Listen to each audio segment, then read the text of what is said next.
ویران پہاڑوں کے بیچ ایک محل ہے، ٹوٹا ہوا، سناٹے میں لپٹا، مگر اس کے اندر ایک راز چھپا ہے۔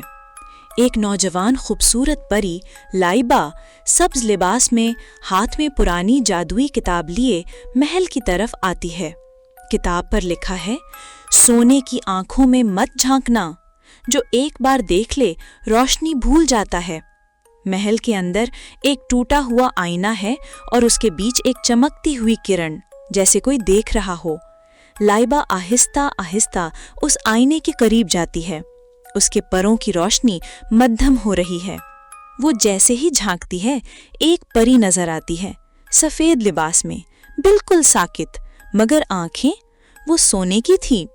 پری کی آواز کانوں میں گونجتی ہے، تم نے مجھے جگا دیا، اب تم میری روشنی بنو گی۔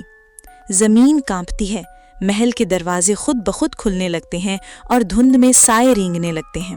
لائبہ پیچھے ہٹنا چاہتی ہے، مگر اس کے قدم زمین سے جڑ چکے ہیں، وہ ہل نہیں سکتی۔ سائے جو پریوں کے جیسے تھے مگر آنکھوں کے بغیر، آہستہ آہستہ اس کی طرف بڑھ رہے ہیں۔ لائبہ چیختی ہے، مگر اس کی آواز قید ہو جاتی ہے۔ آئینہ اس کے جسم کو اندھا کھینچ رہا ہے۔ سونے کی آنکھوں والی پری اب مسکرا رہی ہے، اس کے لب ہلتے ہیں، اب تم میری جگہ ہو۔ آئینے میں اب صرف لائبہ ہے، اس کی آنکھیں اب چمک رہی ہیں، ہاں وہ بھی سونے کی ہو چکی ہیں۔